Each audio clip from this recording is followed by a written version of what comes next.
అందరికీ నమస్కారం. Welcome to Varahi news. నేను మీ వరప్రసాద్. రాష్ట్రంలో ఎన్నికల ముఖ చిత్రం రోజు రోజుకి కూడా చాలా స్పీడ్‌గా మారుతూ ఉందనే చెప్పుకోవాలి. దాంట్లో భాగంగా సర్వేలు ప్రధాన పాత్ర పోషిస్తా ఉన్నాయి ఈ రోజు. అటు జాతీయ సంస్థల సర్వేలు కావచ్చు, లేదంటే లోకల్‌గా ఉన్న సంస్థలు కావచ్చు, రోజుకొక సర్వే విడుదల చేస్తూ రాష్ట్ర రాజకీయాల్లో వేడి పుట్టిస్తున్నాయి. మరి అధికార పార్టీకి సంబంధించి మనం చూసుకుంటే ఈ మధ్య వచ్చిన సర్వేల్లో టైమ్స్ నౌ కావచ్చు, లేదంటే మరికొన్ని అంశాల్లో మరికొన్ని సంస్థలు అధికార వైఎస్ఆర్సీపీకి పట్టం కట్టిన పరిస్థితి. ప్రధానంగా పార్లమెంటరీ ఎన్నికలకు సంబంధించి కూడా టైమ్స్ నౌ గత సంవత్సర కాలం నుంచి చెప్తున్నది ఏంటి అంటే 24 నుంచి 25 ఎంపీ సీట్లు వైసీపీకే వస్తాయి అని. అయితే 2 రోజుల క్రితం విడుదల చేసిన సర్వేలో 16 నుంచి 18 వైసీపీకి, 7 నుంచి 8 టీడీపీ జనసేనలకు వస్తాయని చెప్పి ఆ సంస్థ చెప్పడం జరిగింది. అయితే ఇక్కడ కొసమెరుపు ఏంటంటే వీటన్నిటికీ కూడా మరి చెక్ పెట్టింది అనుకోవాలో లేదా ఫుల్ స్టాప్ పెట్టింది అనుకోవాలో తెలియదు, కానీ మరొక ప్రముఖ జాతీయ సంస్థ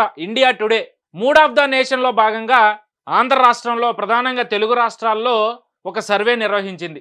మరి ఇక్కడ ప్రజల వ్యక్తిగతంగా వాళ్ళ మనసులో ఏముంది, ఈ ఎన్నికల్లో ఎవరికి పట్టం కట్టబోతున్నారు అంశాల మీద మూడ్ ఆఫ్ ద నేషన్ లో భాగంగా సర్వే చేస్తే దాని ప్రకారంగా ఇప్పుడున్న పరిస్థితుల ప్రకారం కనుక చూసుకుంటే ఇక్కడ ప్రజలందరూ కూడా మార్పు కోరుకుంటున్నారనేది India today mood of the nation లో భాగంగా చాలా స్పష్టంగా తెలుస్తా ఉంది. అయితే ఈ సంస్థ చేసిన సర్వే ప్రకారం కేవలం వైసీపీ, టీడీపీ ఇండివిజువల్ గా పోటీ చేస్తే ఎట్లా ఉంటుందనే పరిస్థితి ప్రకారం కనుక మనం చూసుకుంటే ఒకసారి మనం చూసుకోవచ్చు. ఇక్కడ మనం చూసుకుంటే టీడీపీకి వన్ సైడెడ్ గా 17 సీట్లు రాబోతా ఉన్నాయి, వైఎస్ఆర్సీపీకి 8 సీట్లు రాబోతున్నాయని చెప్పి ఈ సర్వేలో చాలా స్పష్టంగా చెప్పడం జరిగింది. అయితే ఇదంతా కూడా జనసేన బీజేపీ పొత్తు లేకముందు పరిస్థితి ఇక్కడ ఇండియా టుడే చెప్తా ఉంది. అయితే జనసేన ఆల్రెడీ కలిసి ఉంది కాబట్టి ఇక జనసేన బీజేపీ పొత్తు ఆల్రెడీ కన్ఫర్మ్ అయిపోయింది కాబట్టి దాని ప్రకారం కనుక చూసుకుంటే 20 నుంచి 22 సీట్ల వరకు కూడా టీడీపీ అలయన్స్ లో గెలవబోతా ఉంది అనేది అయితే ఇండియా టుడే చెప్తా ఉంది. ఇక వైసీపీ పని అయిపోయింది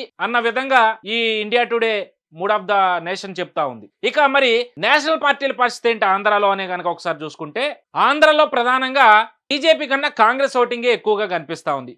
సో మనం ఈ సర్వే ప్రకారం కనుక చూసుకుంటే సీట్ల పరంగా జాతీయ పార్టీలకి సీట్లు రాకపోయినా ఓటు పర్సంటేజ్ ప్రకారం చూసుకుంటే బీజేపీ కన్నా కాంగ్రెస్ ఓటింగే ఎక్కువగా కనిపిస్తా ఉంది ఈ రోజు ఆంధ్ర రాష్ట్రంలో. అయితే మరి టీడీపీతో అలయన్స్ అయింది కాబట్టి మరి బీజేపీకి కూడా ఖచ్చితంగా ఓటు శాతం అనేది పెరుగుతూ ఉంటుంది, ఎందుకంటే తెలుగుదేశం జనసేన ఓటు కూడా దానికి సపోర్ట్ మద్దతుగా ఉంటుంది కాబట్టి. అయితే మనం ఇక్కడ ఇందాక మనం చెప్పుకున్నట్టుగా ఇండివిజువల్గా టీడీపీ వైసీపీ పోటీ చేస్తే పార్లమెంటు లోక్సభ ఎన్నికలకు సంబంధించి టీడీపీకి 17 సీట్లు ఇందాక నేను చెప్పినట్టుగా చూసుకుంటే పర్సంటేజ్ ప్రకారం కనుక చూసుకుంటే 45% ఓటింగ్ అయితే ఇక్కడ టీడీపీకి రాబోతుందని అయితే మూడ్ ఆఫ్ ది నేషన్ లో తెలుస్తా ఉంది. ఇక వైసీపీ పరిస్థితి చూస్తే 41.1% అనేది ఇక్కడ చాలా స్పష్టంగా కనిపిస్తుంది. గత 2019 ఎన్నికల్లో ఈ India today mood of the nation నిర్వహించిన సర్వేలో వైసీపీకి ప్రజలు పట్టం కడతారు అని ఏదైతే గత 2019 ఎన్నికల సర్వే ఇచ్చిందో సో దాన్ని బేస్ చేసుకునే ఇప్పుడు సర్వత్రా కూడా ఈ సర్వే మీద ఉత్కంఠతో ఉన్నారు. మరి